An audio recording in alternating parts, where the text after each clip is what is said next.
It's not about the views. It's not about subscribers. Those are vanity metrics. What matters is the impact. And so what I teach, yes, is technically YouTube organic marketing, but it's not about sales. It's about being more of who you are, getting people to resonate with you and serving them beyond just YouTube. And so that is where the sale comes in. That is when you offer your course, your membership, your expertise to help someone on an even higher level. This is so good. This is the amount of golden nugget value that is in this is just phenomenal. Oh my gosh. For the people that don't click on this video, I feel bad. Ari the Creator, welcome to Thinking Bigger with Kevin Feely. Thank you, Kevin. Thanks for having me. Yeah. So we met at a Gary Vaynerchuk event. You were standing next to us in line, and there were a bunch of big hitters there: Drew Brees, Gary Vaynerchuk, Dan Fleischman, and then we didn't know it, but you were standing next to us, and we didn't talk for the first 20 minutes, and then you saw Carlos was there with a camera and a tripod, and you were like, "Hey, he's video guy." So why don't you tell everybody a little bit about what you do and who you are? Yeah, definitely. First thing I will say, though, is that Gary Vee actually posted a video right afterwards, and we were actually in the video, and we were actually talking to him, so you guys can check that out. But a little bit about me. So I do go by Ari the Creator, and yes, I do talk about YouTube content creation, but the main gist is that you are the creator. You are the creator of your life, future, and business, and I found YouTube to be a very powerful vehicle to help people to spread their message, to grow their business, but also just to create their own life. So just about where I started, I could start from the very beginning. I had a very rough childhood, but fast forwarding to college, I was an intern for TEDx. And the theme, I actually came up with one of the themes for our conferences, which was From Ashes We Rise. And so for those of you who are listening, maybe you're going through something difficult, maybe you went through something difficult in the past, or maybe you're just trying to maybe build your business, build your YouTube channel, create something different in your life, but things get difficult, things get hard, and when things come burning down to the ground, from ashes we rise. We. It's not from ashes you rise. It's not from ashes I rise. We rise. And so with that, that's always been like my theme doing all this. And so I was in college and things came burning down, right? COVID happened and I needed to pay my rent, and I was a barista at Panera. I worked for minimum wage, but as I was working for minimum wage, I would listen to a bunch of podcasts, and I listened to Tony Robbins, Lewis Howes, a bunch of TED Talks, and it was during that time that I became very entrepreneurial. I was actually studying marine biology, and it's funny that we have these water bottles here because these are like super eco-friendly. Yeah, I was actually creating a product to make another biodegradable water bottle. I don't even think I told you that. But I took a pivot and I was like, you know what? I'm actually very entrepreneurial. And so I started my brand in my college dorm room. I didn't know what I was doing. I never filmed myself on camera. It felt weird at first, but I was like, you know what? I am the creator. And that is where Ari the Creator came from. And fast forwarding to today, I have a YouTube channel that has earned me over 6 figures. Kajabi even sent me a badge to when I hit the 6-figure mark. And I was just like, wow, I came so far from that college apartment. And a lot of people are afraid to talk about this, but it wasn't all glamorous. I moved back in with my mom after college. And I love my mom. She paid the bills. She bought the food as I built this business. She didn't know what I was doing. She didn't understand the business, but she knew me. She knew I was a go-getter. Had a very good work ethic, and so she just let me do my thing. And I built my brand in my mom's house as well. And I knew I wanted to move to San Diego because something about it, I don't know, something about the energy here. I love the beach. It's just, even I knew I would have opportunities like this. Right. And so that's how I got to where I am right now. And so I don't have a big audience yet, but we were talking about how it's not about the views. It's not about subscribers. Those are vanity metrics. What matters is the impact. And so what I teach, yes, is technically YouTube organic marketing, but it's not about sales. It's about being more of who you are, getting people to resonate with you and serving them beyond just YouTube. And so that is where the sale comes in. That is when you offer your course, your membership, your expertise to help someone on an even higher level. And so that's what I do. I love it. Yeah. And a lot of people get these vanity metrics stuck in their head, like, oh, I need 1 million subscribers. But one video of yours that really stuck with me, which I saw today actually, was a video that you said about like jump cuts and edits. And when people do a lot of editing in their videos, you attract an audience that sure, they may be engaged, but they need that constant stimulation to be engaged, which means they're not really that engaged in your product anyways. And if that goes away, like, what are they good for? But when you have less editing, but a good, powerful, strong message to the right audience, it holds the right audience. And guess what? Those are the ones that pay. So most people think they need 1 million followers to feel worthy or to make money. But some people that I know that are the biggest hitters make money with a very small, hyper local or hyper targeted audience.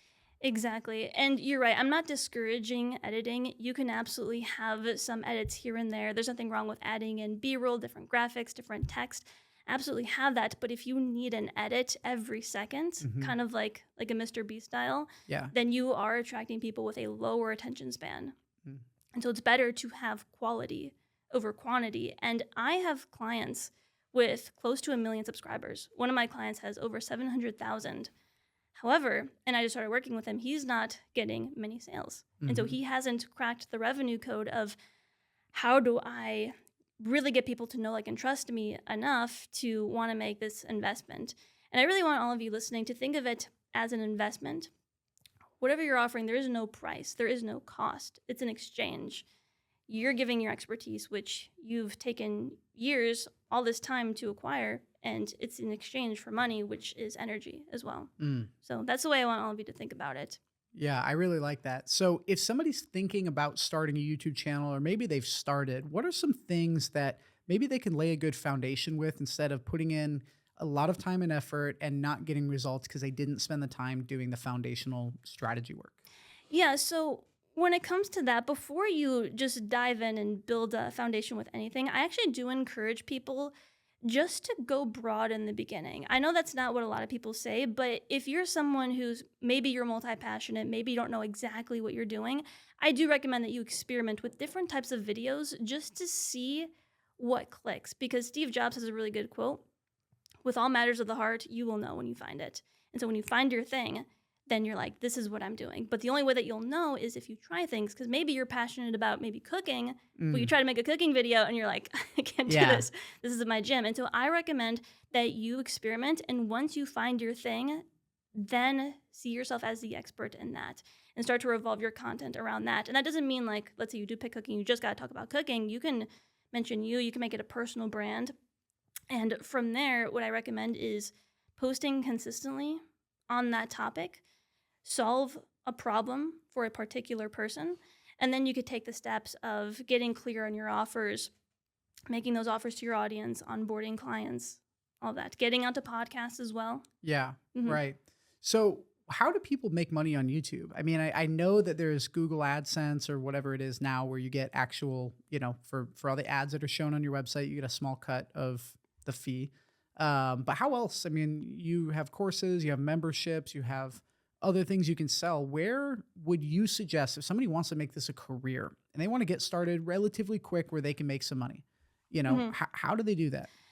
The fastest way I've seen someone make money is by offering something one-on-one. So one-on-one guidance. So think about it. If you were to consult someone, you don't need to have a fancy website.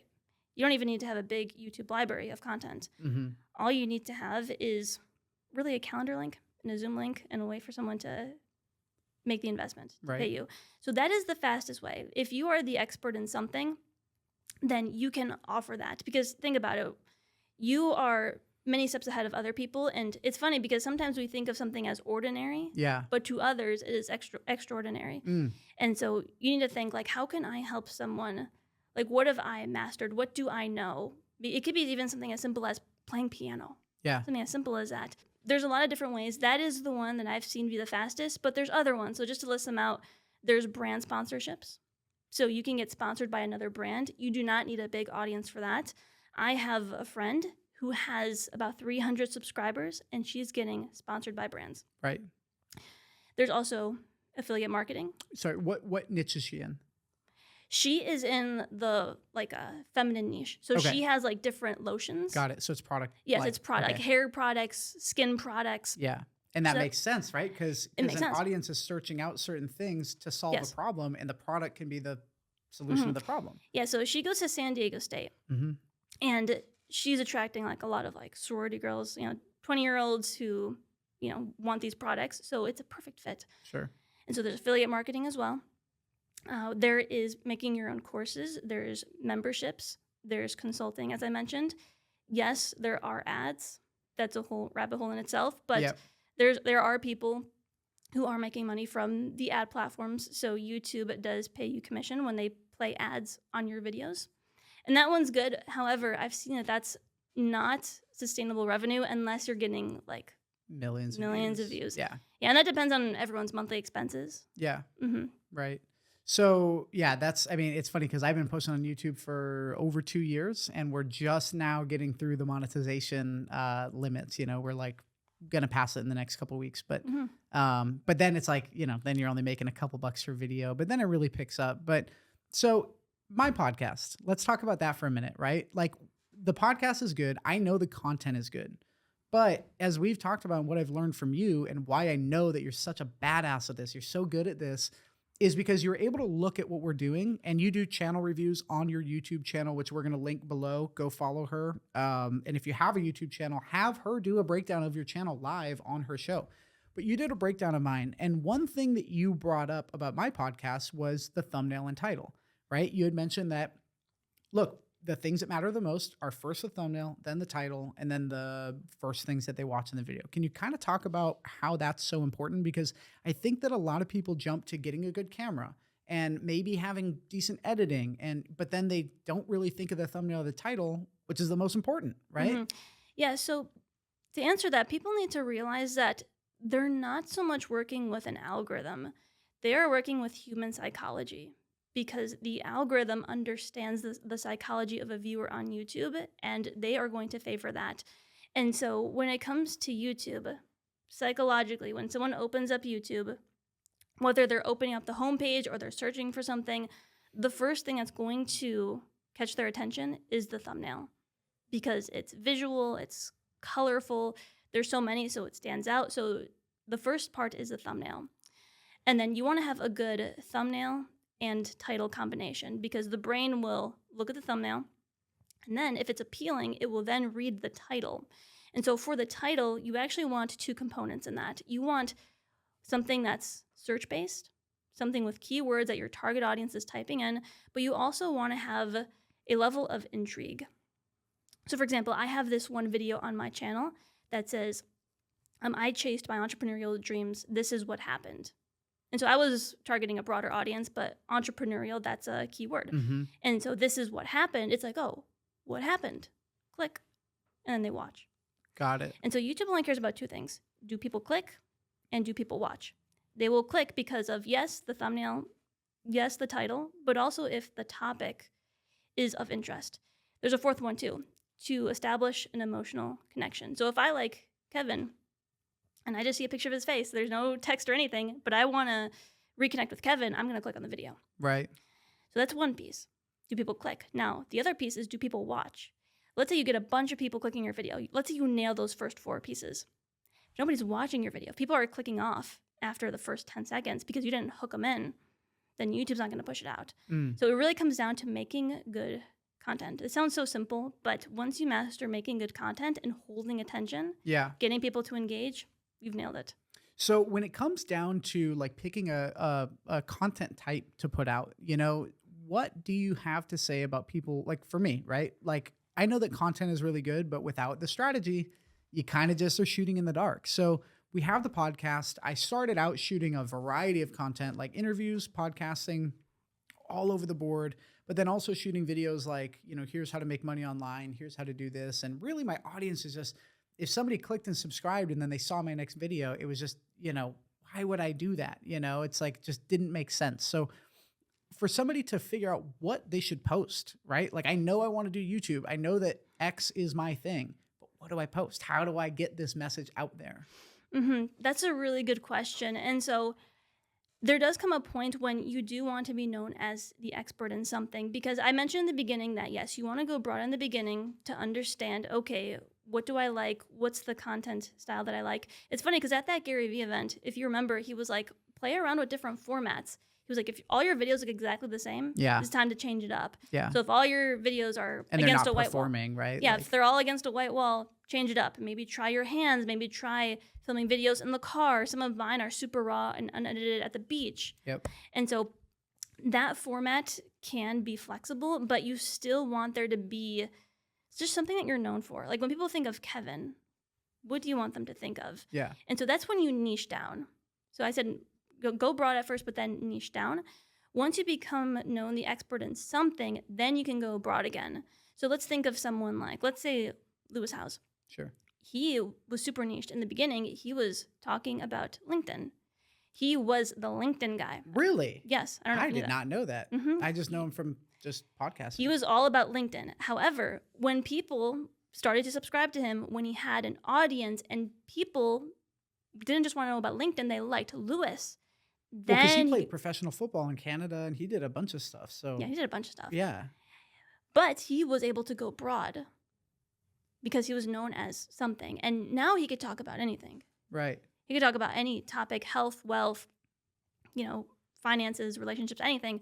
And people will tune in because he's Lewis Howes. Right. Yeah. Mhm. I mean, I think Elon Musk is a good advice. He can make a statement about a cryptocurrency or about anything, and it literally shifts the markets because of a personal brand. Mhm. You know, I think a personal brand is so important in today. I mean, look, your personal brand is literally just your reputation in a space where people spend time. And people didn't spend time on the internet before, which is why it wasn't a thing. But now that our lives are on our phones, now we have to kind of get our message out a different way. So it's a pretty cool opportunity. Would you call it a gold rush, or is it too late for content? It is not too late for content. Think of it this way. Humans created a new world. We have the physical world and we have the digital world. The digital world isn't going away. The metaverse. So yes, you want to master the digital world, and it's not too late to do that. However, don't forget about the physical world. Mm. What about in-person stuff? What about Like going Gary to Vee. events? Look at how we met. Look at how we met. I love that, by the way. Organic. And that comes down to the one word that I love hearing Gary talk about all the time, which is community. Mm-hmm.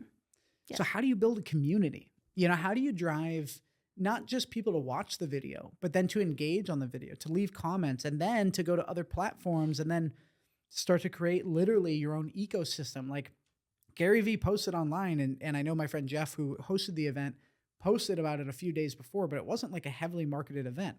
So it just shows the power of a personal brand. Gary's like, yo, I'm going to be here at this time, show up. And hundreds of people, probably 200 people were there. Yeah, definitely.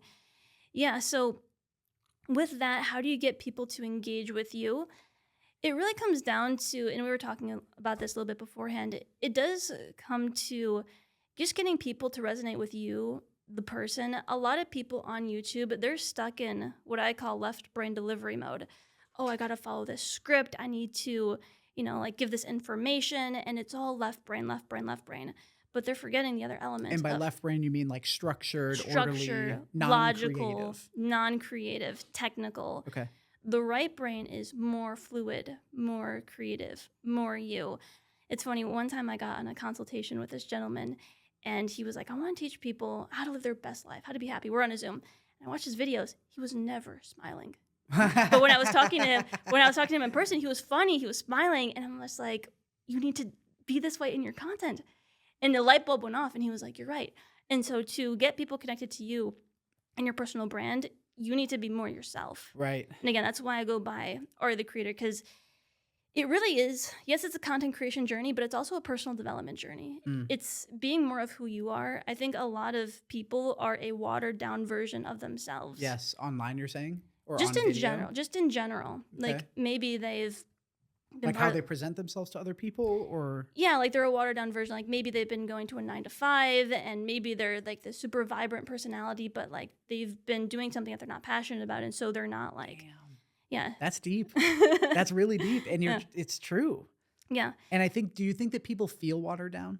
Yes, absolutely. Absolutely. And I think people feel very hurt.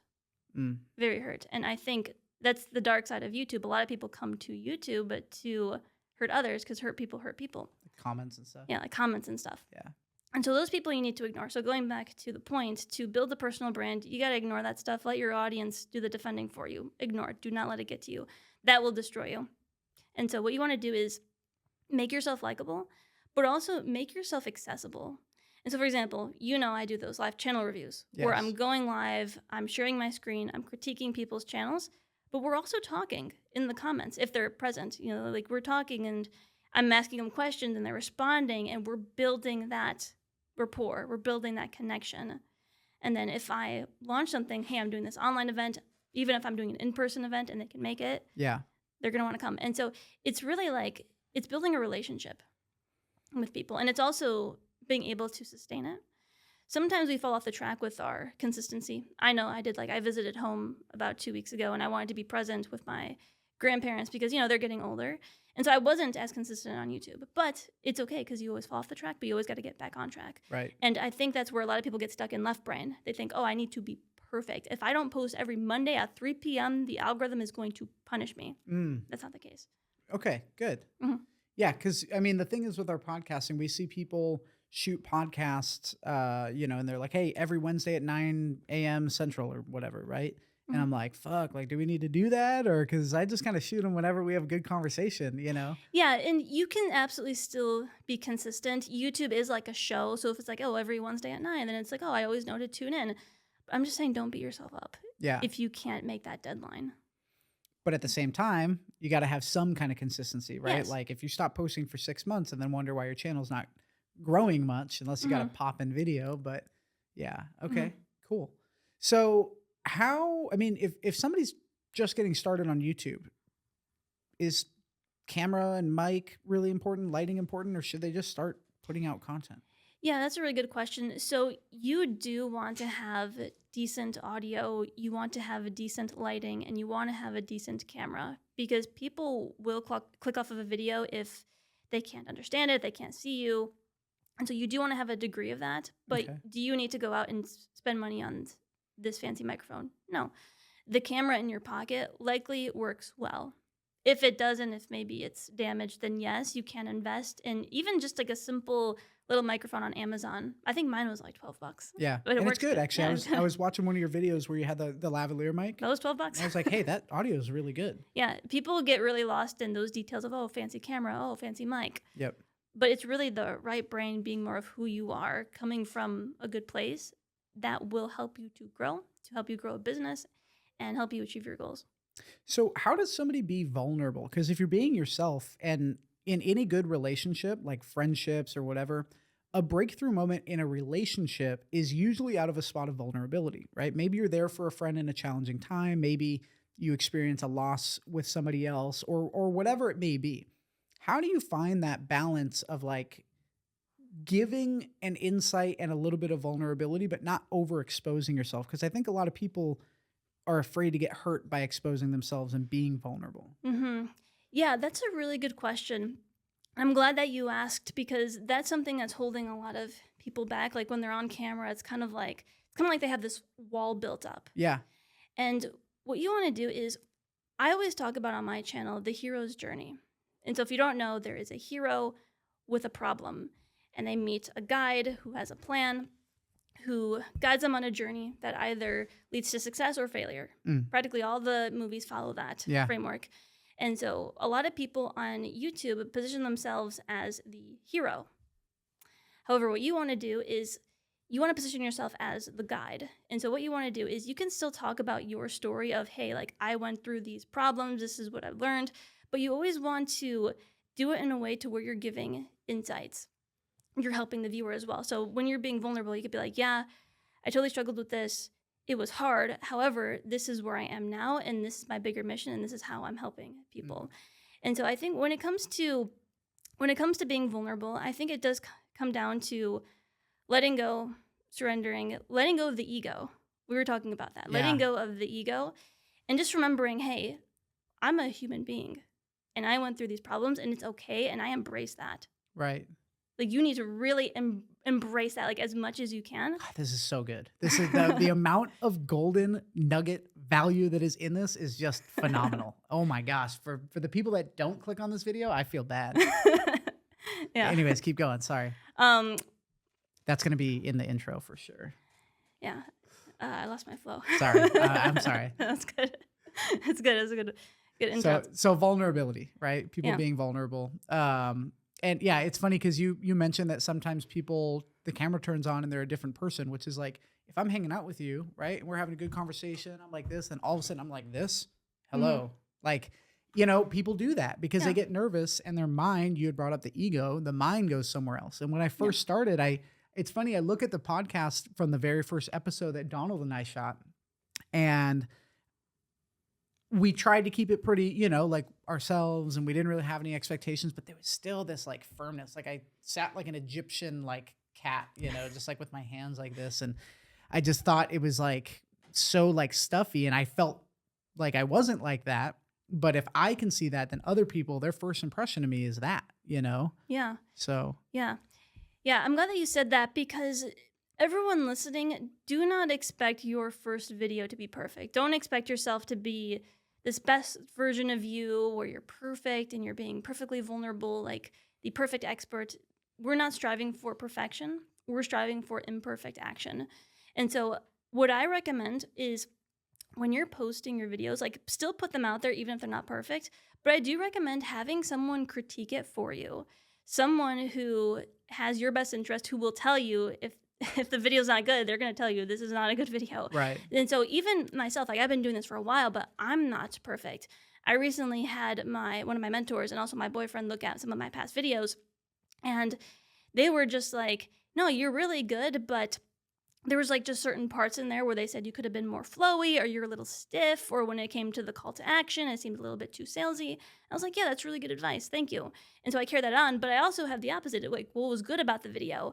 And in one of my videos where I talked about how YouTube changed my life with 3,000 subscribers, I was talking about the lessons, I was talking about my story, and someone pointed out, I really liked when you talked about your bigger mission of wanting to donate money to the oceans. Really? Yeah. I'm a big ocean nerd. Hell That's why I yeah, meant to that's bring what's you up. these Yeah. fireballs.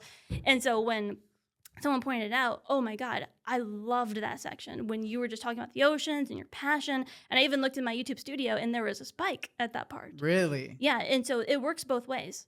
So when you post content, ask someone, say, what did you like? What didn't you like? And that will give you really good feedback, so that the next time you create a video, you keep those in mind. Making videos is like getting your reps in. You're getting your reps and you're getting stronger and stronger. You can never reach ultimate strength, Right. at least from my knowledge. But I don't know. You should have seen the guy that was just in here. He was pretty strong.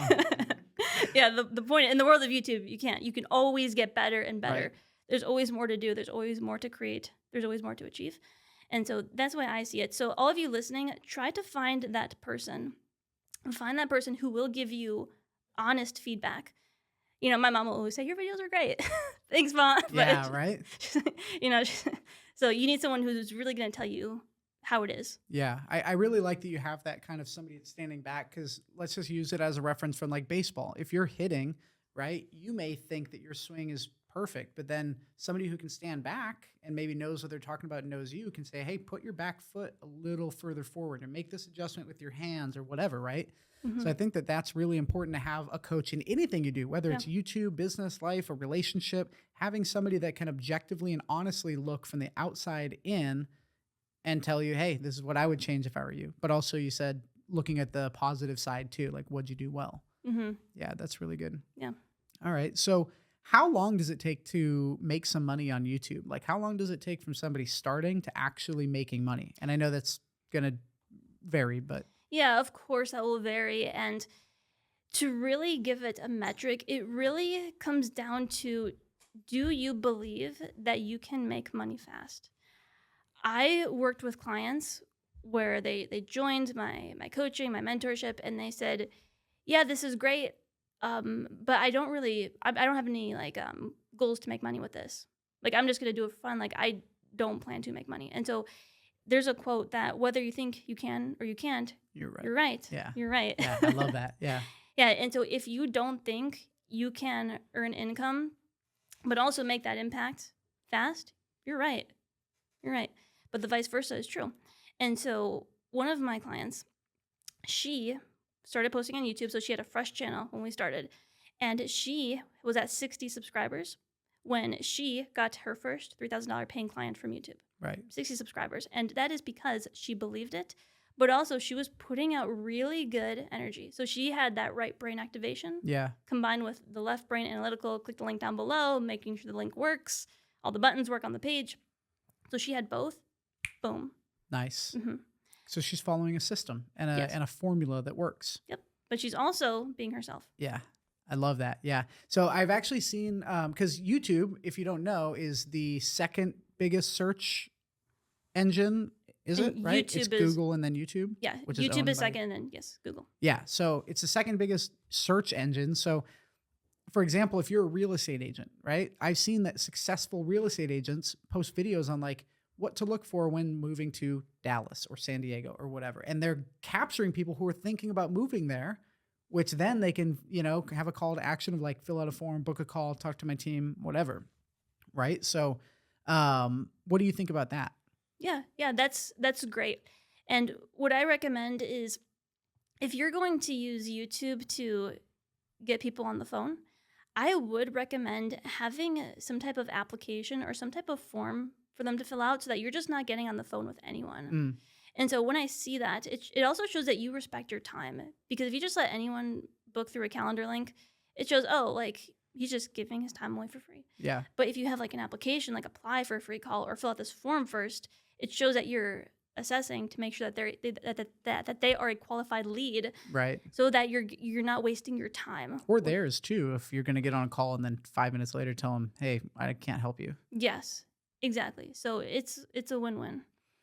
So what do you see as the best way to generate leads with YouTube? That's a really great question. So long form video, definitely. So they say, I think even Gary mentioned this, that you need, the number varies, but around like 8 to 12 hours of someone listening to your content in order for them to really know, like, and trust you to the point that they're willing to pull out their credit card. Right. And so, yes, you can make shorts. However, think of how many shorts you would need to reach those 8 to 12 hours. Right. A lot. And so long form video wins. Okay, cool. Yeah. Yeah, I do recommend that you have a combination of different formats. So yes, doing long form. You can also make shorts based off of that lead to the long form by making it a related video so that people can click the button. Yep. Also, I do recommend people really underestimate the value of the community tab. Okay, on YouTube. like posts, Yes. text. So the and community picture tab, yep, posts. you can create polls, quizzes, you can do posts. People really undervaluate that because think about it. Like, let's say you have 30,000 subscribers. Yeah. They're not all actively engaged with you. Right. They're just subscribed, but they don't like see anything. And so the community tab is just a good way to start re-engaging people. Really? So doing quizzes, doing polls, just doing updates. It also builds that emotional connection as well. So to answer your question, I would recommend a variety of different formats. Even going live. Going live. Right. Is Yeah. good. And you talked today about going live in Yeah. shorts, which we'll circle back to. But one thing that I've noticed is we have 30, what are we at? 3,250 or something subscribers on YouTube? I think it's close to 3K right now. Okay. 2750. 2,750. Yeah. So we're almost at 3,000 subscribers. And one thing that I've noticed is a lot of our subscribers came from shorts, right? A lot of our shorts do really well. But the thing is, like you're saying, the engagement with that, you don't have a relationship built with them as quick. And maybe they see you consistently. And even if they don't click on the video, they're seeing you and they're subconsciously building a familiarity with you. But how do you re-engage them to get to your long form? Or are they just two different audiences? No, it's not two different audiences. I've actually had people who discovered me on shorts, because usually when I talk to a client or a potential client, I ask them, how'd you come across me? It's even on my application. And I've had people who came from shorts. And so a good way to engage them is linking it to the long form video. But if, let's say, someone is mainly like a shorts fan, then keep engaging them with more shorts. Right. But not, again, this comes back to not like the short, like mindless shorts, like really engaging shorts that gets them to think, gets them to leave a comment, gets them to build an emotional connection with you. I feel like we're about to hit a stride with YouTube, maybe because we have a good guide on our hero's journey.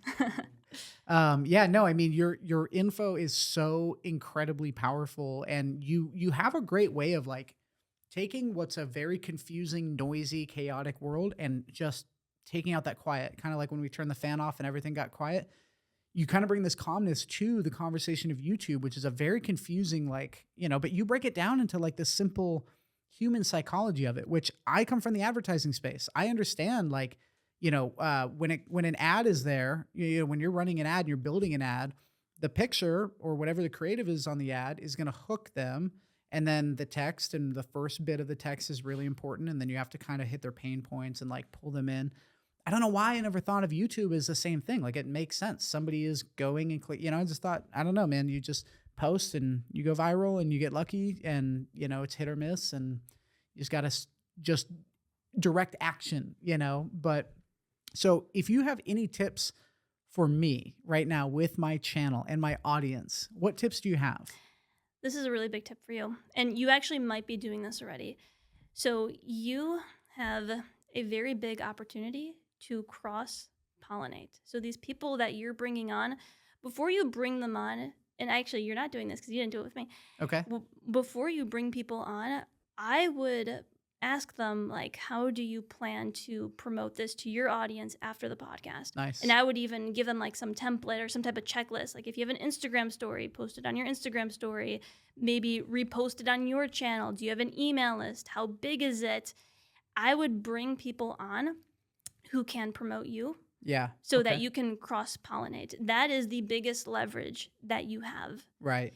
Yeah. So that happened to me. So I actually interviewed a very successful client of mine.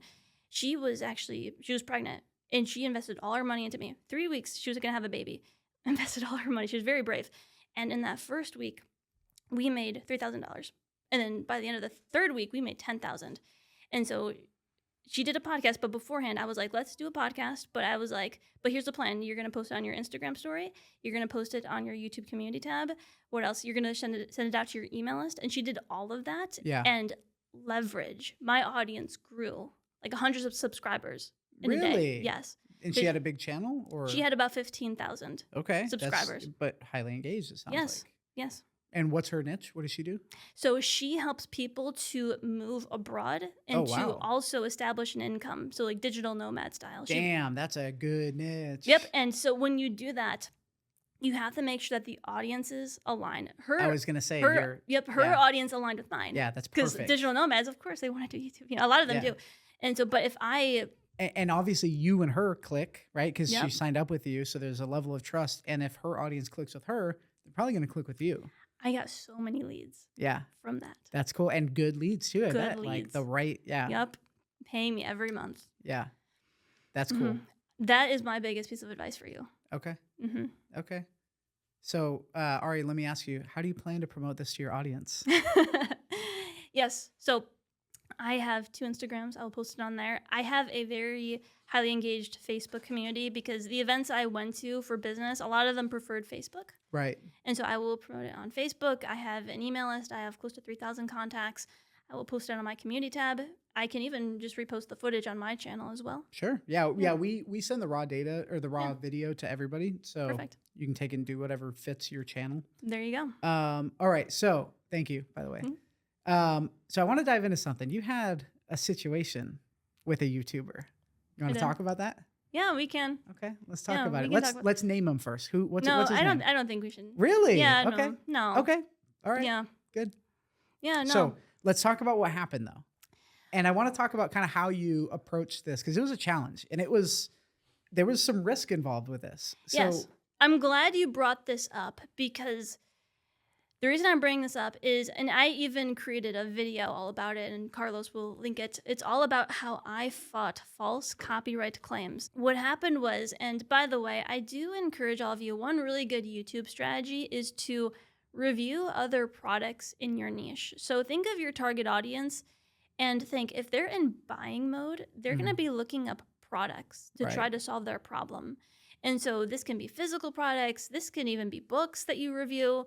And it's a good approach because, and do this ethically, you want to do it in a way to where, you're saying the pros and cons, what you liked, what you didn't. Don't just totally bash a product and then recommend yours instead. And so I took this approach. I was very ethical with reviewing another product in my niche that so happened to be someone in my niche who was taking a different approach to what I do. So Yeah. I do YouTube organic marketing, but they were promoting YouTube ads. Okay. So how to use YouTube ads to basically the same thing, like get people into a funnel and like Yep. offer something. And so what I did is I chose to review that product in a very ethical way. I was very even-handed, even in the video, which Carlos will link. People even commented very fair, very even-handed. Like it was, they thought it was crazy that this person did what they did. And so Yeah. what happened was they didn't like the video. I guess they saw it as a threat. Again, this is where ego comes in. And so And what it they wasn't did, a hit job, by the way. It was a very just pure, fair comparison, and they took it like it was some kind of yeah, no, this is, I'll tell you what I said. yeah, And I actually took the videos down because I just didn't want that energy anymore. yeah, I had the power to keep them up, but I just took them down. And so what I said was, I was like, you know what? Like, he's teaching this method. He's teaching you how to run paid ads. These are the pros. These are the cons.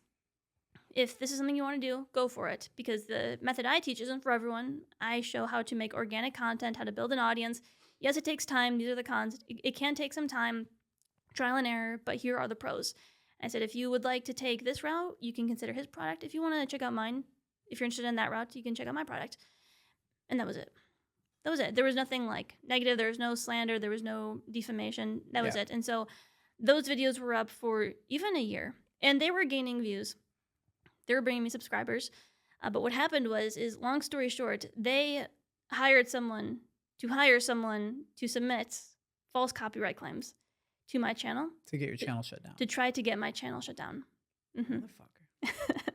Yeah, but it's funny because if you read the book, How to Win Friends and Influence People, it's a very powerful book. And so I use the tactics in that book. We'll call him attacker number 2.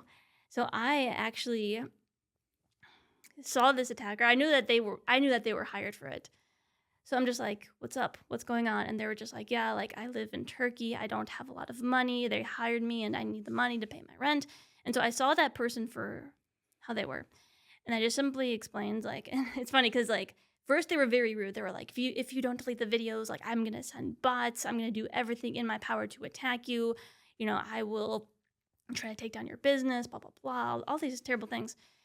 And it's funny because I didn't offend them. I was very cooperative and ethical. And they ended up saying, like, you know, thank you, by the way, for not offending me. And that was a turning point, and that's how I got them to Get them on your side, right? I got them on my side, and this is what happened. I didn't pay them anything. And I was like, do you mind sharing with me the WhatsApp conversation and the bank statements that you received? Because you know what they said?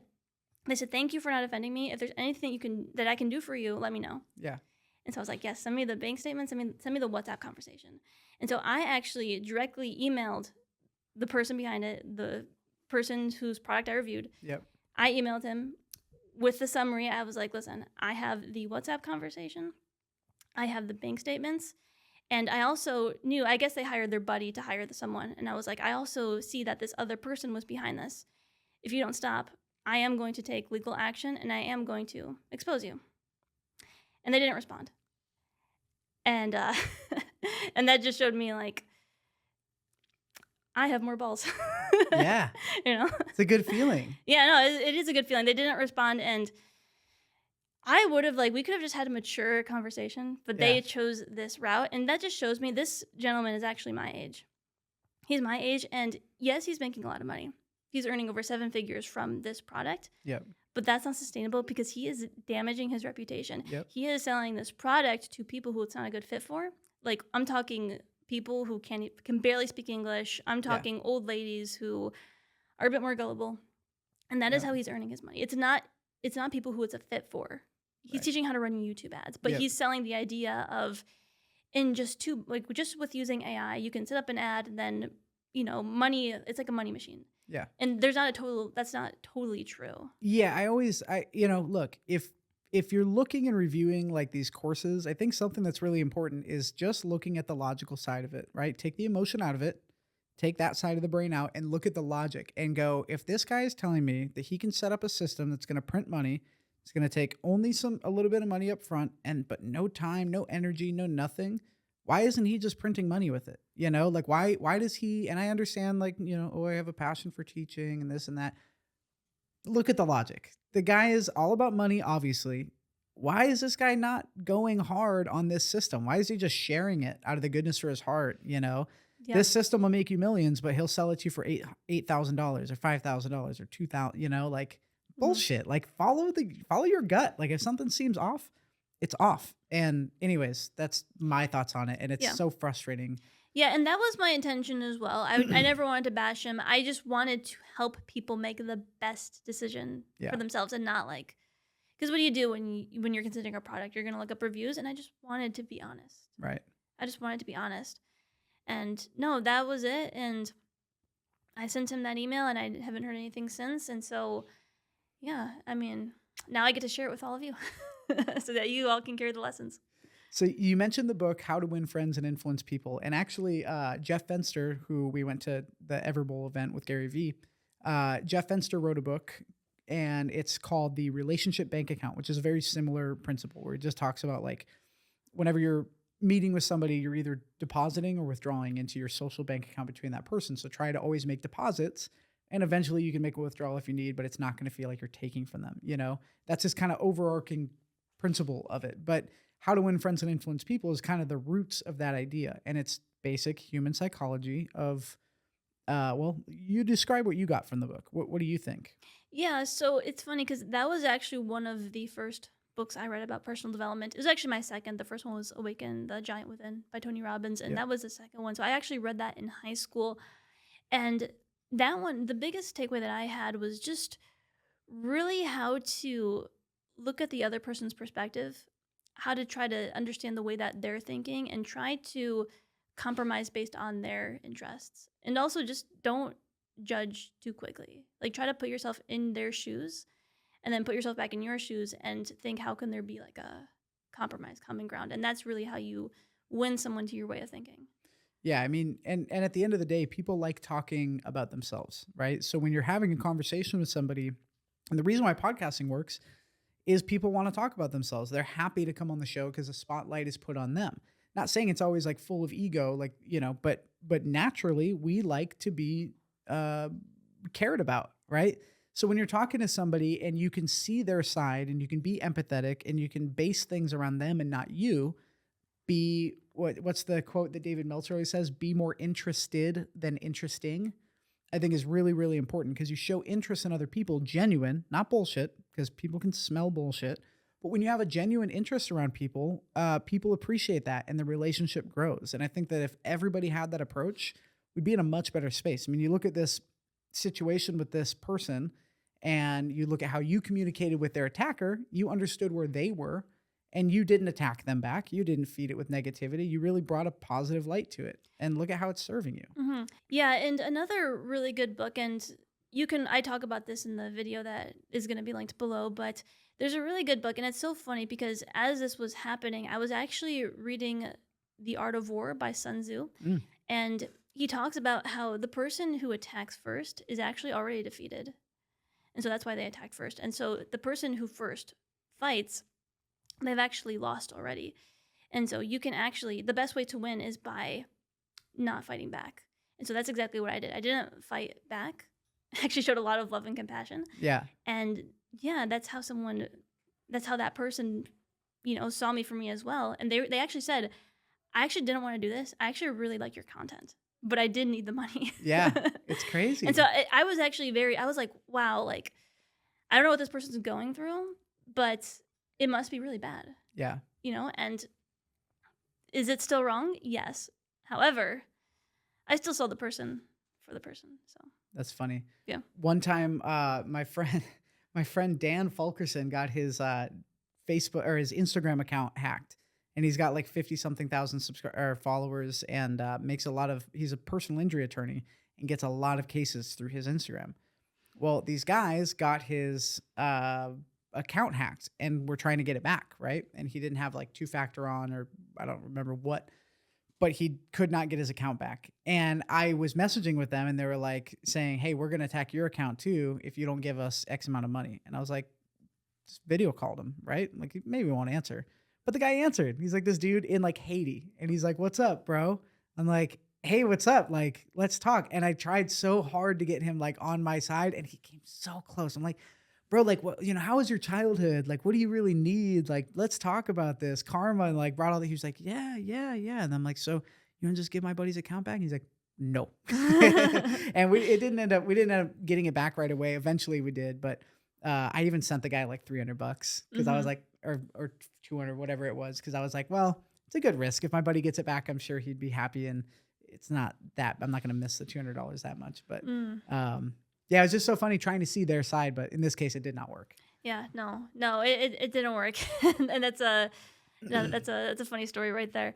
But yeah, I mean, you are right though that there is a karma behind it. I truly believe it. I think whatever you put out, if it's negative, it's gonna come back and bite you. Yeah. Yeah, I've even experienced that in my own life. I've actually learned that at a very early age that if you lie, if you steal, that's always gonna come back. And Yeah. so that was one of my first hard lessons. Yeah. Yeah. Yeah. The thing that sucks is that you don't know when it's coming back. But what I know about life is when you're a good person and you have good intentions and you do so without the goal of getting something back. Like anytime I look at like when I've mentored somebody, just because I wanted to see them do well, it Mm. always comes back tenfold. Like the Bible talks about, you reap what you sow, right? Or, you know, uh, there's a million different principles around it, but when you're putting good energy out there, it will find its way back to you. And it is almost like it balances out equally every time. And, anytime when it's funny, there's been so many times where I've gone to sign up a customer and I'm just like, this person is not a good fit, or this person, it maybe is a good fit, but not right now because they're not financially in a place because this service takes time or whatever.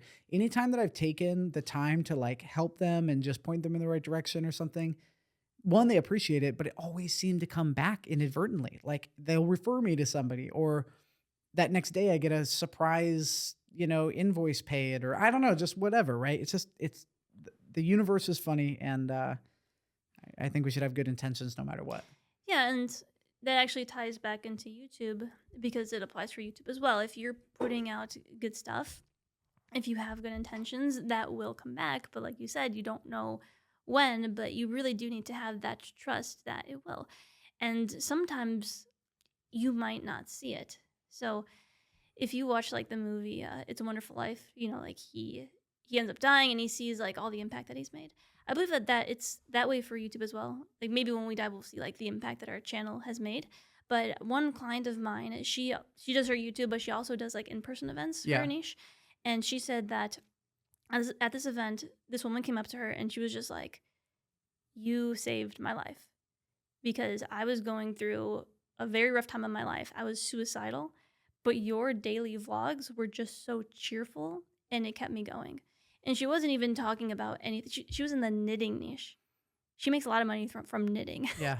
And she was talking about knitting and she was all joyful, cheerful herself, talking about knitting. And that kept someone going because she was coming from a good place. She had a good heart. She was being herself. And she was lucky to hear it from this woman. She Right. actually ran into this woman at an event and she recognized her from YouTube. Yeah. Wow. Yeah.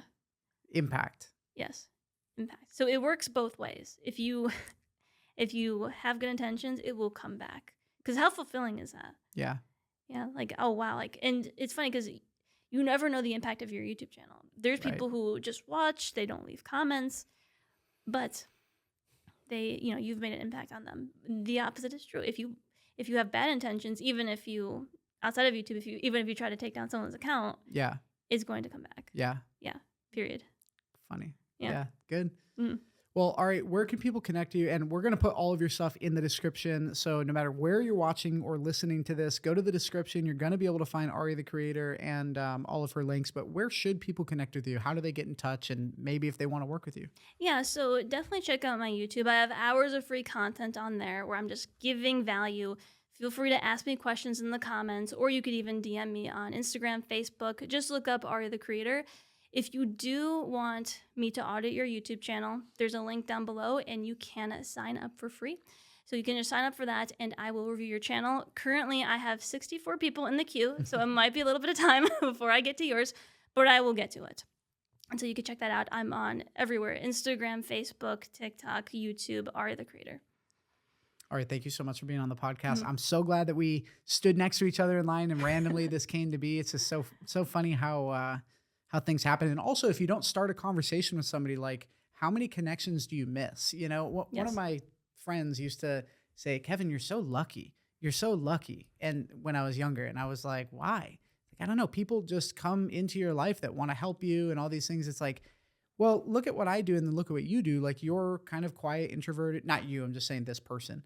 This person is very quiet and introverted and doesn't really have many conversations. They're just reserved, right? But that stops the possibilities from opening up on these conversations, right? You talk to somebody on an airplane and then they connect you with somebody who you partner in business with down the road. Or just little things like that that come into play and they don't start until you start, just like a Yeah. YouTube channel. Yeah, and that's the power in social media. Either use it or let it use you. Mm. So either let it suck up hours or you can use it, build real connections, and that leads to opportunities in real life. So even just letting people know what you're doing, what you're up to, what you're striving for, that's where opportunities come in. So you want to keep your doors open, let people know, and that's when things will come back. That's amazing. Mhm. If you can leave our audience with one last positive message, what is it? One last positive message. So wherever you are, just ask yourself, what do I need to do to get to that next level? What is the next step that you need to take? Because we talked about a lot of information on this podcast, and I know that it can be overwhelming, and sometimes people get lost in analysis paralysis. They end up doing nothing. But just start with one step. Start messy, start imperfect, and then take another step. And then take another step. And before you know it, you're going to be like, holy crap, I've gotten so far. Even before this, Kevin was telling me about his old studio, and he was like, wow, I've gotten so far. Me and myself, I started this in my college dorm room, and I'm like, wow, look at how far I've gotten. So keep taking those imperfect, messy steps, but also remember every now and then to look back and be like, oh shit, I've gotten far. We both did that today. Yeah. So start taking those steps and just be proud of yourself for how far you've come. That's what I leave people with. All right. Thank you so much for coming on. I No, my appreciate pleasure. it. Thank you, Kevin.